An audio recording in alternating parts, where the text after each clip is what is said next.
Assalamualaikum warahmatullahi wabarakatuh. Kembali lagi dengan saya Tama dalam Ada Apa Gerangan. Bagaimana kabar kalian? Semoga selalu diberikan kesehatan dan juga rezeki yang cukup.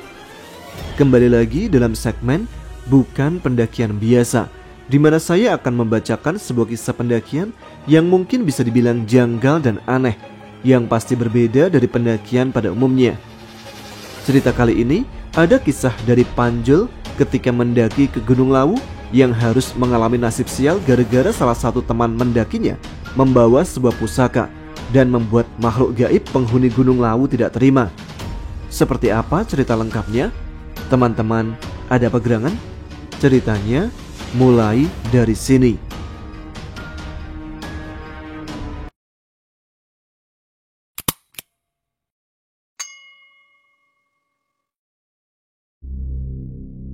Assalamualaikum, kenalin, nama gua Zulham atau biasa dipanggil Panjul.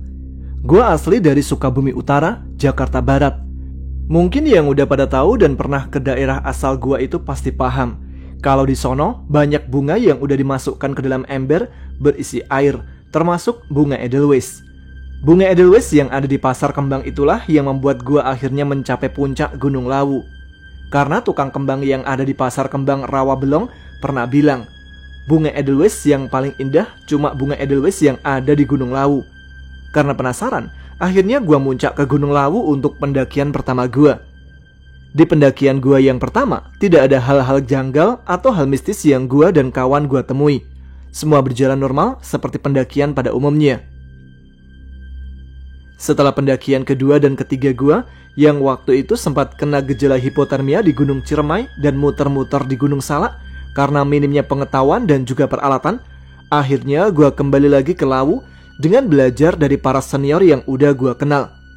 Kesalahan-kesalahan pendaki pemula kebanyakan mereka minim pengetahuan, minim persiapan, dan juga terkadang meremehkan tempat yang akan mereka tuju. Kalau disuruh milih, diganggu setan gunung atau kena hipo di gunung, gue pasti lebih milih aman sih. Siapa juga yang mau diganggu setan atau kena hipo?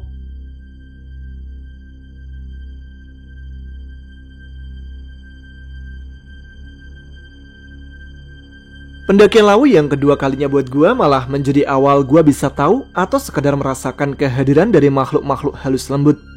Karena waktu itu, gua sama salah satu best friend gua cuma muter-muter aja di bulak peperangan. Di sana gua diomelin sama bapak-bapak yang badannya kekar yang mirip musuhnya Jaka Sembung. Di sana juga gua diajak mampir ke rumah sepasang suami istri yang punya anak perawan dan minta gua buat tinggal di sana. Pokoknya pengalaman gua waktu itu asik banget deh. Oke, kita masuk ke ceritanya. Nama gue kan Panjul nih ya, yang kemarin diceritain sama si Romi tuh. Masih inget kan? Ya kali aja, lu semua pada lupa guys. Ceritanya waktu itu, gue punya grup band yang mencoba mencari inspirasi ke gunung. Dan gue sama anak-anak sepakat buat muncak ke Gunung Lawu via Candi Ceto. Tujuannya adalah menikmati pemandangan di bulak peperangan dan ngecamp di Gupakan Menjangan, supaya bisa dengan tenang menulis lirik lagu di sana. Sebenarnya puncak bukan tujuan utama kami, tapi karena teman gue yang namanya Kasur penasaran, akhirnya gue berniat nganterin dia ke puncak. Berangkatlah 4 pemuda calon orang sukses dari Jakarta menuju ke Solo. Walau dengan modal pas-pasan, tapi jiwa rocker kami bergejolak dengan semangat berkobar untuk bisa sampai ke Gunung Lawu. Dengan susah payah, 4 pemuda blow on ini mengumpulkan rupiah untuk bisa membeli tiket pulang pergi dari Jakarta ke Solo dan sebaliknya. Gue terpaksa jual sepeda BMX sayangan gue buat nambahin ongkos. Kasur yang waktu itu orang tuanya terbilang mampu harus gadein PS3-nya karena nggak dikasih ongkos sama nyokapnya. Hendra yang bokapnya adalah seorang pemborong bangunan harus tega buat berbohong sama bos toko material buat minjem duit dengan alasan bokapnya perlu ongkos balik dari Jawa ke Jakarta. Sementara Dori terpaksa kerja lembur ngeronce bunga melati di pasar kembang buat dapet tambahan ongkos. Berangkatlah grup band Sausin dari stasiun Senen menuju stasiun Purwosari, Solo. Dengan perbekalan dan peralatan yang bisa dibilang aman. Kami dengan percaya diri dan semangat penuh menuju basecamp Candi Ceto. Karena perjalanan ini santai, sesampainya di basecamp kami memilih untuk istirahat lebih dahulu. Keesokan harinya, sekitar jam 8 lewat, gua, Kasur, Hendra, dan Dori sudah mulai berjalan menuju posko pendakian Gunung Lawu via Ceto. Karena baru gue aja yang pernah muncak ke gunung ini, kawan-kawan gue meminta supaya gue memimpin mereka. Setelah menyelesaikan simaksi di posko pendakian, kami pun mulai melangkah untuk menuju ke pos 1. Gue ada di barisan paling depan, disusul Hendra, Kasur, dan Dori berada di barisan paling belakang. Cuaca yang sangat cerah hari itu membuat kami merasa sangat bahagia menuju ke puncak Gunung Lawu. Perjalanan dari pos pendakian menuju pos 1 aman jaya sentosa. Sekitar jam 10 pagi, kami melanjutkan lagi perjalanan menuju pos 2 Bah Branti. Tanda-tanda kejadian janggal pun mulai terjadi di antara pos 1 menuju pos 2. Hendra yang merasakan punggungnya sakit meminta kami istirahat sejenak di tengah jalur. "Masuk angin kali Lundra," ucap Kasur yang membantu memijit punggung Hendra. "Kagak lah, kayaknya kaget aja sih karena belum pernah lewat jalan nanjak begini," jawab Hendra. "Kalau masih sakit, biar tas lu dibawa dulu sama Kasur, Ndra. Nanti kita istirahat lagi di pos 2, ujar gue saat itu. "Oke, udah enakan nih, tapi tolong bawain tas gue dulu ya," jawab Hendra. Setelah kondisi Hendra membaik, kami pun mulai melangkah lagi menuju ke pos 2. Setelah memberikan tasnya pada Kasur, Hendra mengaku sakit di bagian punggungnya mulai berkurang. Sampai di pos 2, wajah Kasur terlihat pucat. Dia mengaku seperti membawa barang berat ketika membantu membawakan tas Hendra. Waktu itu memang hanya Hendra yang tidak pakai tas carrier. Dia cuma pakai tas gendong biasa karena belum punya carrier dan gak dapat pinjaman waktu itu. "Sini, biar gua bawa lagi tas gua. Punggung gua udah enakan nih," seru Hendra ketika kami sedang istirahat di pos 2. "Sur, lu gak apa-apa kan? Muka lu udah kayak vampir, Sur. Pucat banget," ujar gua yang memastikan kondisi Kasur. "Udah enakan sih, tapi emang gua gak ngerasa pusing, mual atau sesak.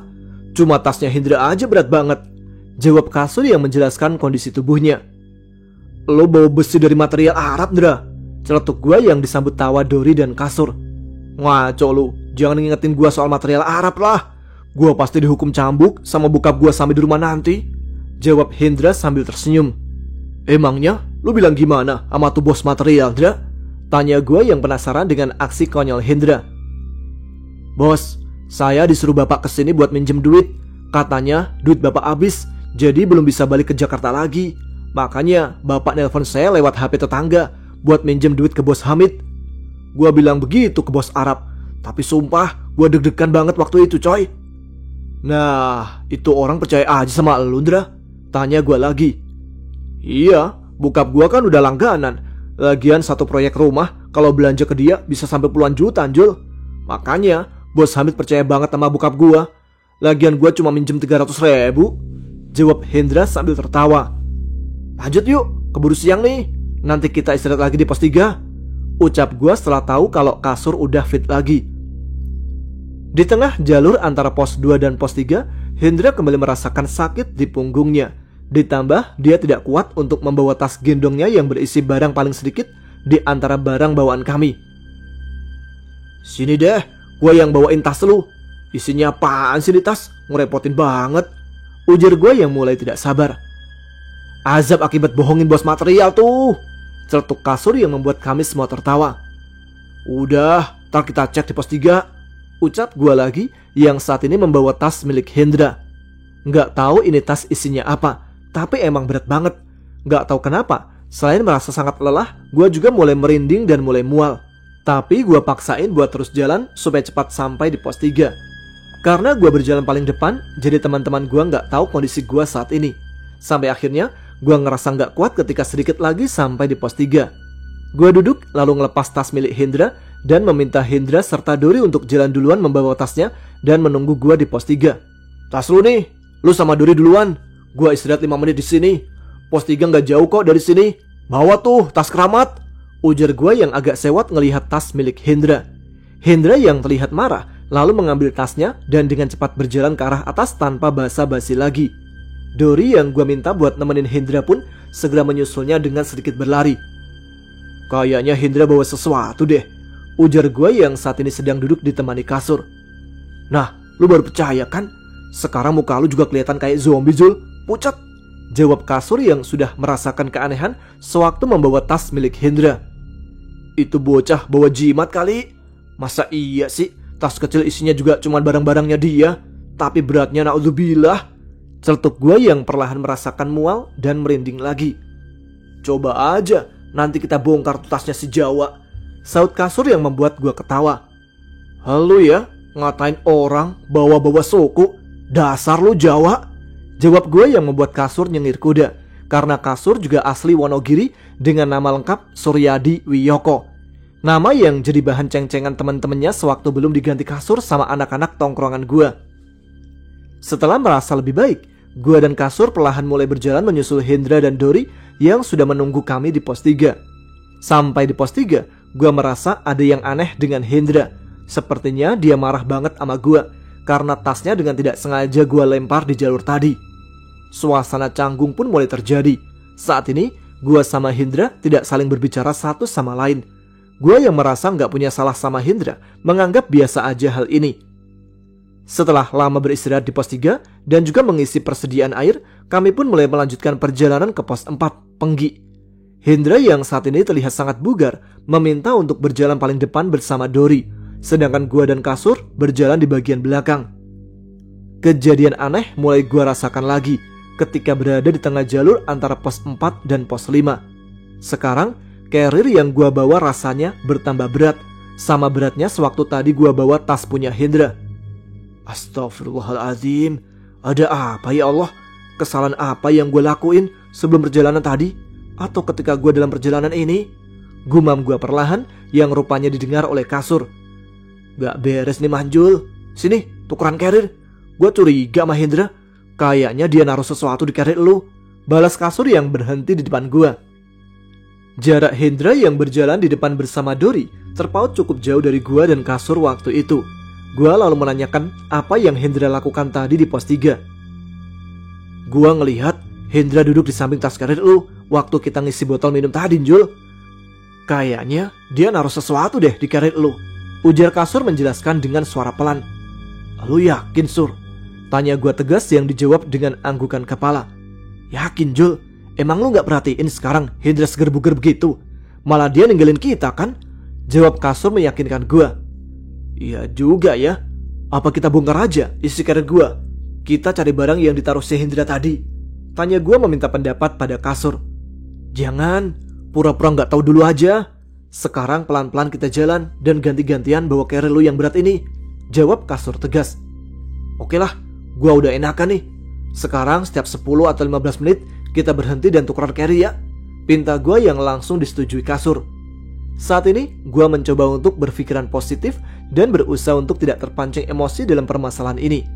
Di depan gue dan kasur, Hendra dan Dori sudah terlihat kembali. Kami berdua pun berusaha untuk menjaga jarak dengan mereka. Sampai di bulak peperangan, Hendra dan Dori terlihat duduk menunggu kami dengan kepulan asap rokok yang mereka bakar. Sumpah, saat itu gue merasa tiba-tiba kesel ketika Hendra mulai meledek gue. Lambat banget sih Lunjul. Padahal di antara kita-kita ini yang paling tahu tentang pendakian kan elu. Lu malah kelihatan letoy. Payah, ujar Hendra sambil tersenyum mengejek gue. Tahu nih, tiba-tiba capek banget. Tapi insya Allah gue kuat kok. Jawab gue yang terus berusaha sabar. Gue duluan ya, biar bisa ngedirin tenda di pos 6. Ayo Dor, nungguin Panjul, bisa kemalaman kita nanti. Seru Hendra yang membuat gue mulai panas. Beruntungnya, kasur segera meredam emosi gue sambil berbisik. Kita cari barang yang ditaruh si monyong Hendra itu, Jul. Lu sabar dulu. Bisik kasur sambil menepuk pundak gue.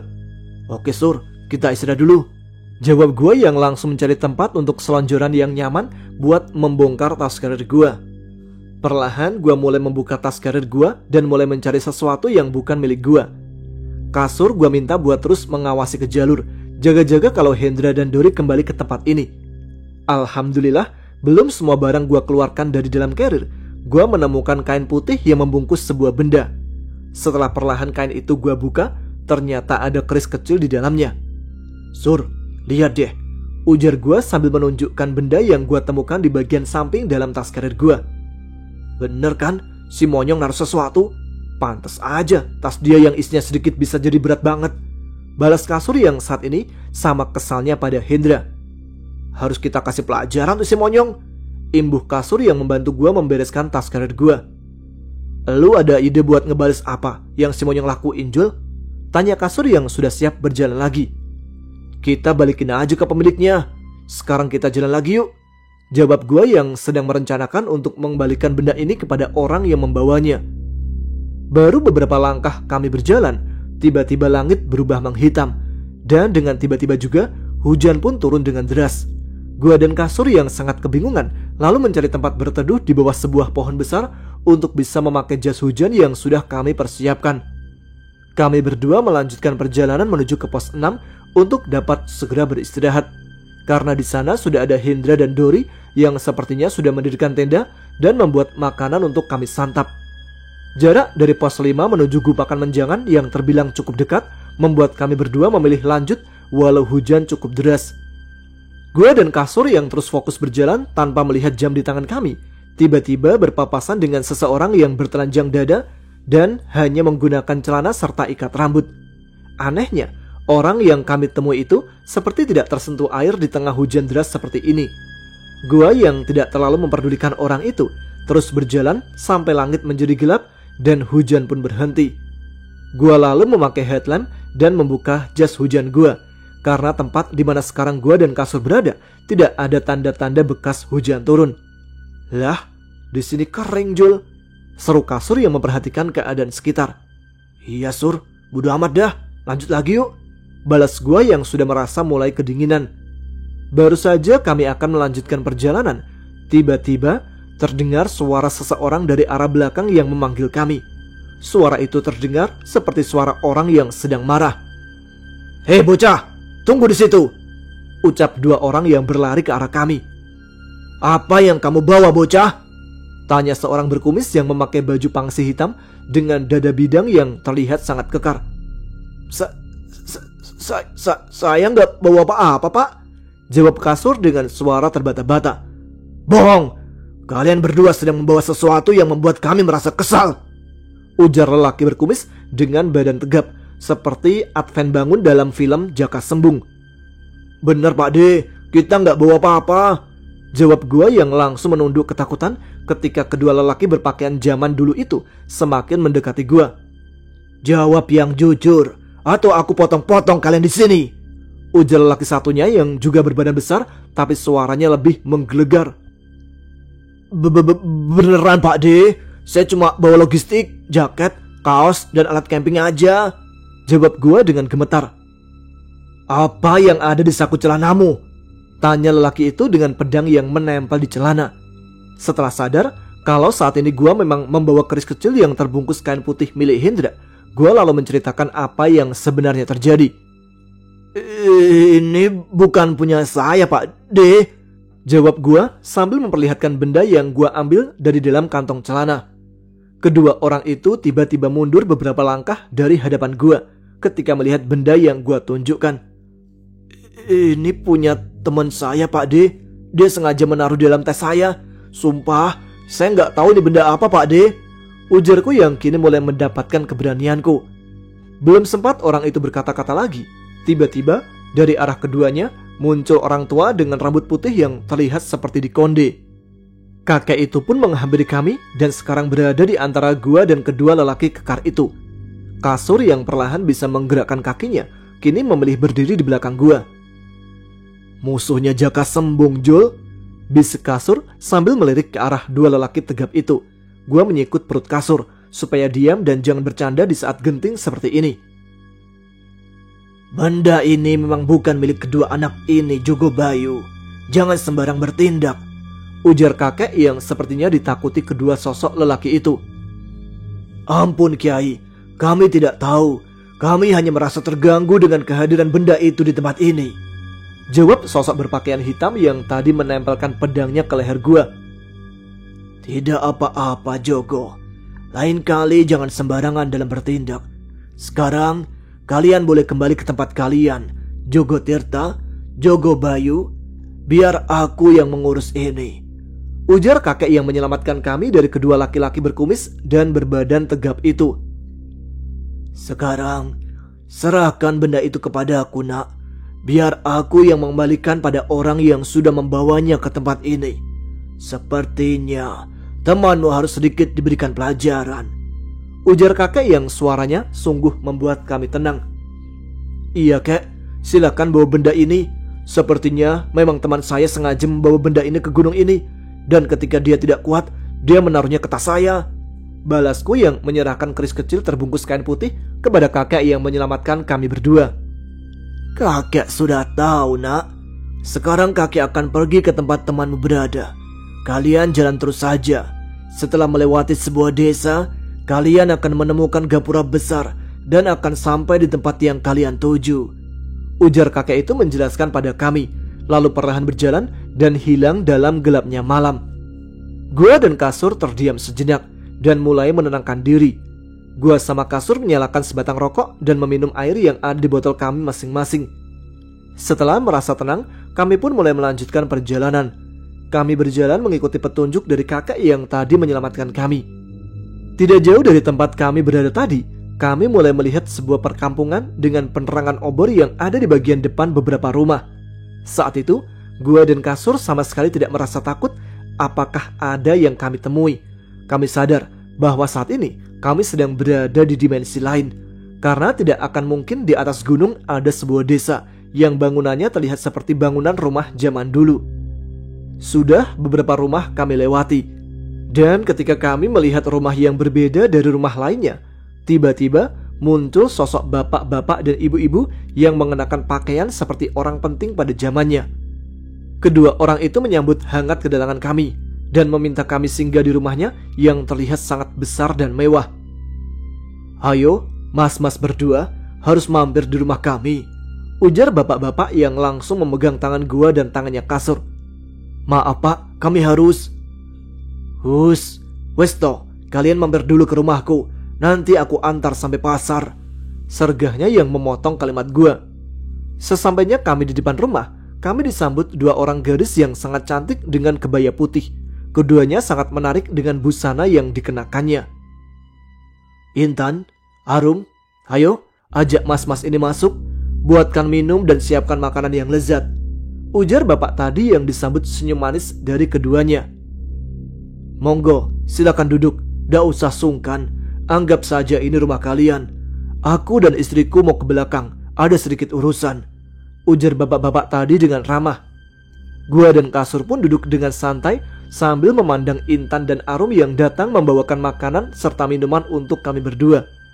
Mata Kasur tak berkedip ketika melihat wanita cantik yang ada di sebelah kiri, sementara gua terus menelan ludah memandang kecantikan dari wanita yang duduk di sebelah kanan. Nama kamu siapa? Tanya Kasur dengan cepat. Namaku Arum mas, dan ini adikku Intan, jawab wanita yang duduk di sebelah kiri. Lu jadi adik gua Jul, adik ipar, bisik Kasur sambil menyenggol kaki gua.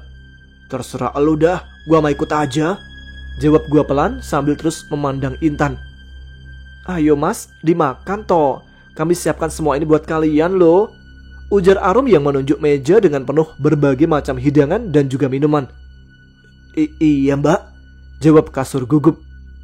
Loh, jangan panggil mbak, panggil aku Arum aja, balas gadis yang benar-benar cantik itu. Baru saja kami akan mengambil makanan yang terlihat sangat lezat itu, tiba-tiba datang kakek yang tadi menolong kami. Beliau berteriak dengan tatapan tajam ke arah Intan dan Arum. Tunggu, jangan sentuh apapun di sini, ujar kakek tadi dengan wajah yang terlihat marah. Kalian sudah mengganggu tamuku, sekarang kalian pergi atau aku obrak-abrik tempat ini, seru kakek tadi dengan geram. Maafkan kami Kiai, kami akan pergi, jawab keduanya yang perlahan bangkit dari duduknya dan berjalan ke arah dalam rumah besar ini. Oh, jenengan toh Kiai, ngapunten, saya tidak tahu kalau dua orang ini adalah tamu jenengan. Maafkan kami Kiai, ujar bapak-bapak tadi yang tiba-tiba ada di depan kakek yang sepertinya ingin menolong kami kembali. Cepat pergi sebelum aku berubah pikiran, jawab kakek yang dipanggilnya Kiai. Seketika itu juga rumah besar yang tadi kami lihat perlahan menghilang dan berubah menjadi tanah lapang dengan bebatuan di sekitarnya. Kalian aku suruh terus berjalan melewati desa, bukannya melipir ke rumah yang ada di desa, ujar kakek tadi dengan suara tegas. Maaf kek, bapak tadi langsung memegang tangan kami dan membawa kami ke sebuah rumah yang sangat besar tadi. Jawab gue yang kebingungan karena rumah besar dan rumah-rumah lain kini telah menghilang dari pandangan kami. Sekarang berjalanlah menuju 2 gapura besar di ujung jalan itu. Jangan sesekali menoleh ke belakang jika tidak ingin selamanya terjebak di tempat ini. Dan kedua teman kalian yang ada di Gupakan Menjangan telah aku usir. Aku tidak akan mengizinkan manusia berhati kotor menginjakkan kaki ke daerah kekuasaanku, ujar kakek itu lagi. Nanti jika kalian bertemu kerumunan orang yang sedang berjualan dan ada yang menawarkan sesuatu pada kalian, cukup kalian membelinya dan tidak usah hiraukan ajakan mereka. Imbuh kakek itu lagi yang perlahan pergi lalu kembali menghilang di kegelapan. Ayo Jul, gue takut, ucap Kasur yang segera berdiri dan menarik tangan gue. Gue dan Kasur lalu melanjutkan perjalanan kembali, menyusuri tempat yang belum pernah gue lewati sebelumnya. Ingat Sur, kita gak boleh nengok ke belakang. Kakek tadi gak bercanda loh, ucap gue yang berjalan di bagian depan. Iya bawel, cepetan dikit dong. Di belakang gue kayak ada orang yang manggil-manggil kita, balas Kasur dengan suara gemetar. Gue dan Kasur mempercepat langkah dan kadang berlari pelan di jalur yang landai ini. Di depan kami, 2 buah gapura sudah terlihat berdiri di sisi kanan dan kiri. Ketika langkah kami semakin dekat dengan gapura itu, tiba-tiba gue dan Kasur mendengar 2 wanita memanggil kami dan meminta kami untuk berhenti. Tanpa aba-aba lagi, gue dan Kasur segera berlari untuk dapat melewati 2 buah gapura yang jaraknya sudah sangat dekat itu. Ketika kami sudah bisa melewati gapura tersebut, kami seperti terjerembab dan seperti jatuh dari tempat yang agak tinggi. Kasur yang ada di belakang gua menindih badan gua dengan tubuh gempal miliknya. Bangun Sur, gua ngap nih, pinta gua pada Kasur yang diam tak bergerak. Sumpah, gua tinggal di sini lu ya, ujar gua lagi karena merasa sakit tertimpa tubuh Kasur. Sorry Jul, gua masih takut nih, jawab Kasur yang perlahan berdiri. Kita di mana Jul? Imbuh Kasur bertanya. Pasar Dieng, jawab gua pelan dengan rasa heran seheran-herannya. Lu yakin Jul? Tanya Kasur lagi. Yakin, gua udah pernah lewat sini, jawab gua sambil melihat ke sekitar. Perlahan kami mulai berjalan lagi sambil diselimuti rasa penasaran yang ada di pikiran kami. Ketika kami sudah beberapa langkah berjalan, terdengar suara riuh orang yang sedang berjualan. Ada yang sedang menanyakan barang dan ada yang menawarkan dagangan layaknya sebuah pasar. Gak salah lagi, ini pasar setan, gumam gua dalam hati. Pisangnya mas, monggo dibeli, ucap ibu-ibu yang tiba-tiba terlihat di sebelah kiri gua dengan dagangan yang berupa buah-buahan. Iya bu, jawab gua sambil merogoh kantong celana dan mengambil koin 500-an dari dalamnya. Ini bu, imbuh gua lagi sambil memberikan uang ke tangan ibu itu dan menerima 1 buah pisang darinya. Setelah itu, perlahan kami berjalan lagi dengan suara riuh yang tiba-tiba menghilang dari pendengaran kami. Tidak lama kami berjalan, kami melihat sebuah bangunan yang sepertinya adalah warung legend yang menjadi warung tertinggi di Indonesia. Ya, warung Boyem sudah ada di depan mata kami saat ini. Ada beberapa tenda yang berdiri di dekat warung. Kondisi masih sepi ketika kami tiba. Kami pun beristirahat dan mendirikan tenda untuk sekedar bahan. Setelah tenda berdiri, gue dan Kasur lalu mencari posisi senyaman mungkin dan tanpa kami sadari, kami pun tertidur dengan lelap. Di dalam mimpi, gue melihat Hendra dan Dori sedang gemetar ketakutan dalam tendanya. Entah apa yang membuat mereka sangat ketakutan. Setelah itu, terlihat hujan deras disertai angin kencang menimpa tenda kedua teman gue. Langit mulai terang dan panas terasa menyengat kulit. Gue dan Kasur terbangun dari tidur lelap sesampainya kami di dekat warung Boyem semalam. Kami pun keluar dari dalam tenda dan mulai berjalan ke arah warung Boyem. Ada beberapa pendaki di sana, tapi tidak gue lihat keberadaan Hendra dan Dori. Setelah sampai di warung Boyem, kami memesan nasi pecel dengan teh manis hangat. Kasur yang bertubuh gempal sempat akan menambah porsi makan yang menurutnya belum cukup untuk mengisi perutnya. Tapi gue melarang dia karena takut kekenyangan dan tidak bisa berjalan sampai ke puncak Hargodumilah. Singkat cerita, kami pun kembali melanjutkan perjalanan ke puncak setelah selesai makan dan menghabiskan beberapa batang rokok. Alhamdulillah Jul, akhirnya gue bisa menginjakkan kaki gue di puncak Lawu. Makasih ya Jul, ujar Kasur yang terlihat sangat bahagia. Iya Sur, sama-sama. Makasih juga udah nemenin gua dari pos 3 sampai di sini. Gua nggak tahu kalau lu juga ikut ninggalin gua kayak Dory. Jawab gua yang sangat menyayangkan kelakuan teman-teman gua itu. Setelah puas berada di puncak, kami pun segera turun kembali menuju warung Boim. Kasur yang merasa sangat lapar kembali memesan makan di warung tersebut. Bungkus kalian Sur, buat tar malam, ujar gua yang jadi ikutan makan juga. Nanti malam kita masak Indomie aja Jul, kita masih mau ngecamp kan? Jawab Kasur dengan mulut yang masih penuh nasi. Iya, jawab gua singkat. Setelah puas berada di warung Boim, kami pun lanjut turun menuju Gupakan Menjangan dengan harapan masih bisa bertemu Hendra dan Dory. Tapi sesampainya kami di sana, mereka berdua tidak juga kami temui. Akhirnya gue sepakat untuk langsung turun karena waktu masih menunjukkan pukul 11 pagi. Perjalanan kami menuruni Gunung Lawu ini terbilang aman dan tanpa kendala apapun. Sampai di base camp, kami bertemu dengan orang baik yang mengajak kami langsung kembali ke Jakarta bersama dengan 4 orang kawannya. Orang baik itu adalah Wawan dan Cemen. Di base camp Cetolah awal persahabatan gue dengan mereka berdua, dan mulai melakukan pendakian bersama. Sampai di Jakarta, gue langsung nemuin Dory untuk menanyakan keadaan Hendra yang katanya sedang sakit, dan langsung dibawa ke daerah Jogja untuk mengobati penyakit aneh yang dia dapat setelah turun dari Lawu.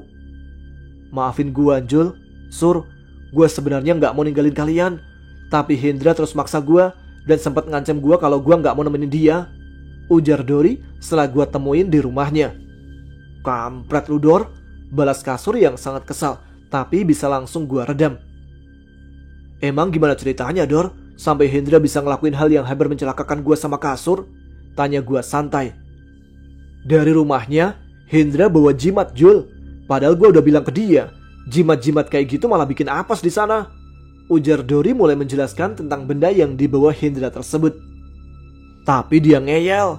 Kata dia buat jaga-jaga, kali aja ada makhluk gaib yang akan mengganggunya di gunung nanti. Karena itu adalah pusaka punya abangnya yang ada di kampung, dan katanya itu pusaka sakti. Imbuh Dory lagi. Benda itu malah bikin kita hampir celaka Dor, jawab gua lalu menceritakan apa yang gua alami setelah mereka meninggalkan gua sama Kasur di bulak peperangan. Iya Jul, sekali lagi gua minta maaf, jawab Dory. Terus lu sampai puncak gak Dor?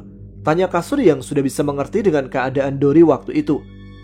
Buru-buru puncak Sur, malam itu gua sama Hendra diteror abis-abisan, makanya Hendra sakit sampai rumahnya, jawab Dory yang merasa kesal karena Kasur menanyakan hal tersebut. Gua dong bisa sampai puncak, bisa ketemu musuhnya Jaka Sembung, ketemu cewek cakep banget tapi diomelin kakek-kakek, seru Kasur yang memamerkan kejadian yang sebenarnya membuat dia ketakutan malam itu. Enak dong Sur, lu gak ngawinin aja tuh cewek cakep yang lu temuin, balas Dory dengan wajah mesum. Hah, tadinya gua sama Panjul udah mau jadi kakak adik ipar, tapi kita malah diomelin kakek-kakek yang nolongin kita Dor, ucap Kasur lagi. Kakek rambut putih yang pakai kondi di atas kepalanya ya? Tanya Dory penasaran. Nah bener tuh Dor, emang lu ketemu sama tuh kakek? Jawab Kasur penasaran. Kakek itu yang ngusir gua sama Hendra Sur, balas Dory dengan wajah tegang. Lu sih, hati lu kotor, pikiran lu jorok. Celetuk Kasur yang membuat gua tertawa lepas. Monyet, balas Dory kesal. Emang sih kakek itu bilang ke kita Dor, dia bilang mau ngusir elu sama Hendra dari daerah kekuasaannya, ujar gue dengan nada serius. Dibilangin gak percaya lu Nyat, imbuh Kasur sambil noyor kepala Dory. Yang bikin ulah kan Hendra, bukan gue cuma ikut kena getahnya gara-gara kelakuan dia tuh, balas Dory semakin kesal.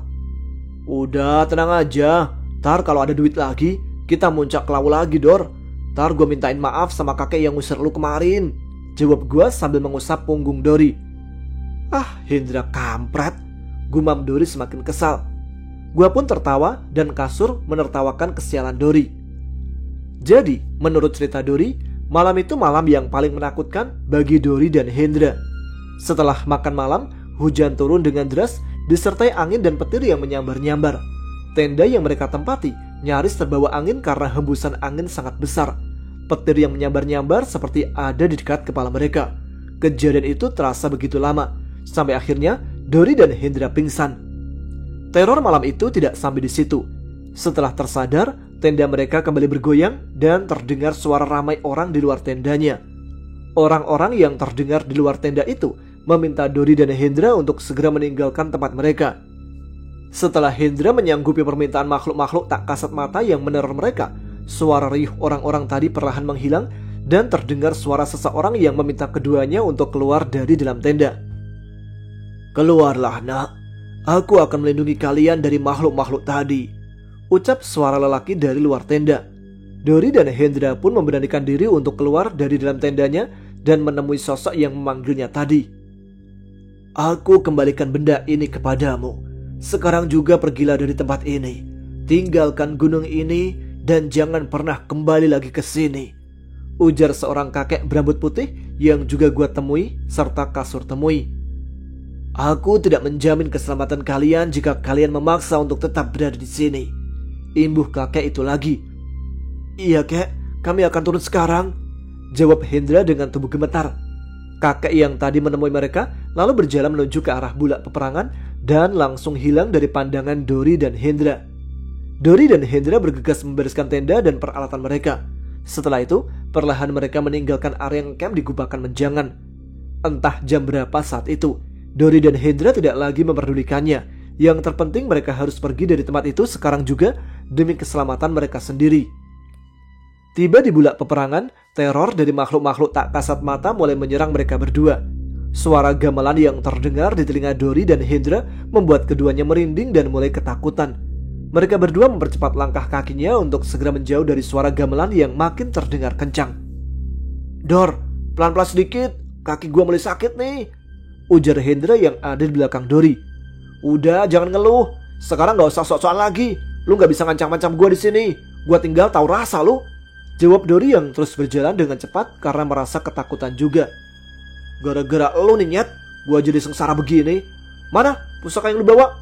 Bukannya bikin aman malah bikin kita celaka," ibu Dori yang terus melampiaskan emosinya. "Sorry Dor, maafin gua. Iya gue yang salah. Sorry ya," jawab Hendra yang terus mengejar langkah Dori. Sampai di pos 4, mereka beristirahat, mengatur nafas dan mengendorkan otot kaki mereka. Baru sekitar 5 menit berada di sana, tiba-tiba sekelebat bayangan terlihat oleh Hendra dan Dori. Keduanya pun segera berdiri dan mulai berjalan lagi. Tapi ketika dia menuruni jalur yang agak curam, langkah kaki Dori berhenti ketika di depannya terlihat sosok bergaun putih dengan rambut panjang yang menutupi wajah. "Astagfirullah," ujar Dori kaget melihat sosok kuntilanak yang menghadangnya. "Lu kenapa Dor? Ayo jalan lagi, keburu ada yang ngejar kita," seru Hendra yang sepertinya tidak melihat sosok kuntilanak yang dilihat Dori. "Ah, gua tinggal lu. Ayo jalan, jangan bengong," ibu Hendra yang kini mendahului Dori. Dori yang berusaha menjelaskan ke Hendra kalau di depannya ada sosok kuntilanak tidak dapat mengucapkan sepatah kata pun. Hingga tiba-tiba Hendra berteriak karena kaget, lalu jatuh terguling-guling di jalur menurun itu. Dori yang sudah tidak melihat penampakan kuntilanak tadi segera berlari untuk menolong Hendra yang masih dalam posisi terduduk. "Dra, lu gak apa-apa?"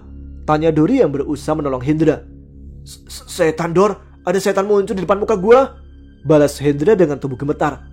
"Udah biarin aja, emang di sini tempatnya setan pada nongkrong. Ayo bangun, kita jalan lagi," ujar Dori membantu Hendra berdiri. Keduanya lalu berjalan lagi dengan perlahan karena kaki Hendra yang sepertinya terkilir karena terjatuh tadi. Sampai di pos 3, mereka bertemu dengan beberapa pendaki yang sepertinya juga akan turun menuju base camp. Dengan perasaan senang karena bertemu orang yang juga ingin turun, Dori lalu meminta untuk bergabung dengan rombongan yang ditemuinya. Dori dan Hendra yang terus mengikuti 3 orang yang berjalan di depan mereka merasa kewalahan dengan langkah 3 pendaki yang berjalan sangat cepat. Hingga sampai di pos 2, tersisa 1 orang pendaki yang terlihat sedang duduk di bawah pohon besar yang ada di pos 2. "Yang lain mana bang?" tanya Dori ketika sampai di depan pendaki itu.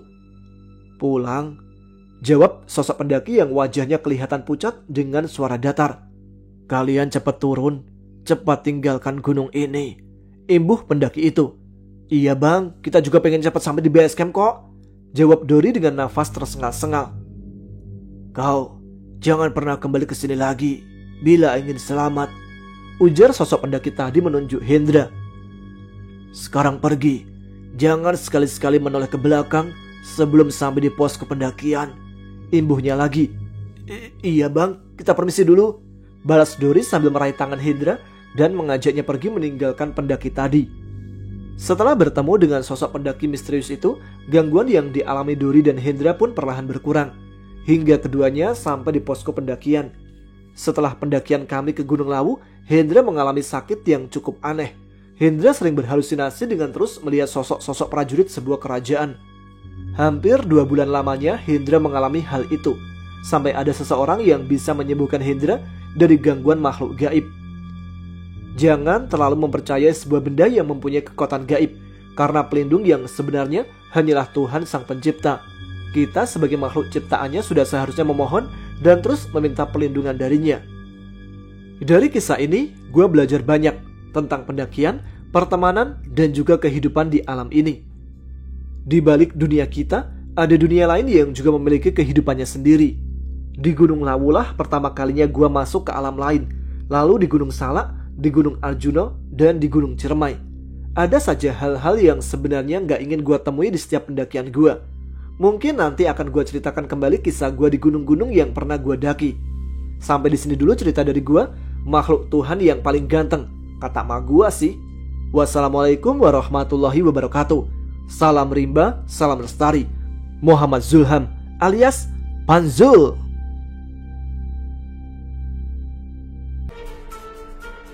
Baik, demikian cerita dari Panjul. Semoga bisa kita ambil pelajaran untuk tidak membawa benda-benda yang tidak diperlukan selama pendakian. Cukup kita niatkan hati lurus mendaki karena emang ingin menikmati keindahan alam.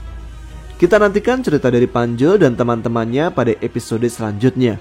Terima kasih untuk Mas Untung Prasetyo yang telah menuliskan kisah dari narasumber kita ini. Terima kasih juga kepada teman-teman sekalian yang terus menyimak setiap episode Ada Apa Gerangan. Dengan menyimak saja kalian sudah sangat membantu channel ini berkembang. Apalagi tambah like dan share video ini. Jangan lupa tuliskan komen, tunjukkan eksistensi kalian. Saya Tama pamit, tetap semangat, selamat malam. Wassalamualaikum warahmatullahi wabarakatuh.